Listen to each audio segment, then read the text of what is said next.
Live, breaking news from KCTV5 News. We begin with breaking news. History is being made today in the battle against the coronavirus. A much anticipated vote just happened by a vaccine advisory panel. Yeah, the committee voted to recommend that the FDA give emergency approval to the Pfizer vaccine for people 16 years and older. KCTV5 stands for you, and we've been monitoring the meeting all day. Here's what will happen next. Within 24 hours of the FDA's emergency authorization, much of the vaccine will be shipped from Pfizer's facility in Kalamazoo, Michigan.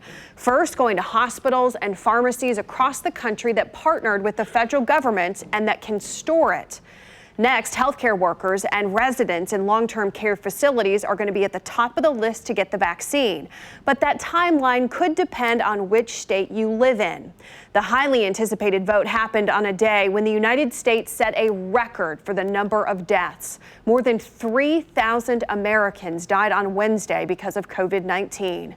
Chief Medical Officer Dr. Steven Stites from the University of Kansas Health System said this about what the vaccine means for everyone.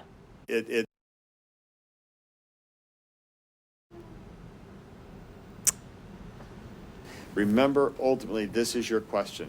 Where do I have the most risk? Is it from getting COVID or is it from getting a vaccine? There is going to be no question about this. All right, so unfortunately, we are running into some technical difficulties. Basically, what he said is that this is the beginning of the end. A return to normal life is what many health experts are saying now. The federal government is ready to ship 3 million doses immediately when the formal FDA approval happens. In Missouri, nearly 340,000 doses will arrive. In Kansas, that number is around 159,000. We know that 2 people who use an EpiPen, meaning that they can have severe allergic reactions, had an allergic reaction to the vaccine in the UK. Dr. Stites said this to anyone who may have doubts about the vaccine. He said that he plans to get the vaccine on camera to show people that it is safe. And Senator Jerry Moran from Kansas, as well as former presidents Clinton, Bush, and Obama, said the same thing. As the U.S. comes closer to approving the COVID-19 vaccine, only 47% of American adults plan to get it.